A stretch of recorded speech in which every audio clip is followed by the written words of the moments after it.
புதுச்சேரி சிறையில் இருந்து பரூரில் வந்த ரவுடி கருணா தலைமறைவான நாளிலிருந்து தெற்கு பகுதி கண்காணிப்பாளர் பக்தவச்சலம் மற்றும் சிறப்பு அதிரடிப்படை கண்காணிப்பாளர் ஜிந்தா கோதண்டராமன் அவர்களின் வழிகாட்டுதலின்படி முதலியார்பேட்டை காவல் நிலைய ஆய்வாளர் தலைமையில் சிறப்பு தனிப்படை அதிரடிப்படை அமைத்து கோவையில் ரவுடி கருணாவையும் கிருஷ்ணகிரியில் அவரது தம்பியையும் கைது செய்தார்கள். இப்பணியில் சிறப்பாக செயல்பட்ட ஆய்வாளர் செந்தில்குமார், உதவி ஆய்வாளர் மற்றும் அதிரடிப்படை சிறப்பு படை முதலியார்பேட்டை காவல் நிலைய காவலர்கள் அனைவருக்கும் காவல்துறை உயர் அதிகாரிகள் வாழ்த்து கூறினார்கள்.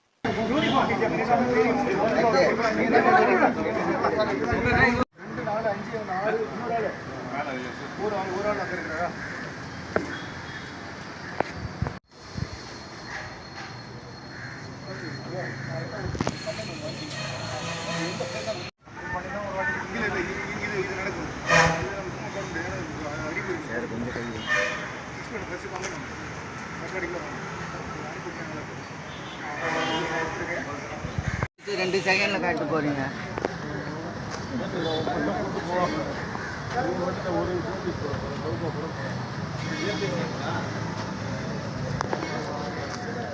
எத்தனை பேர் இருக்கிறா? 3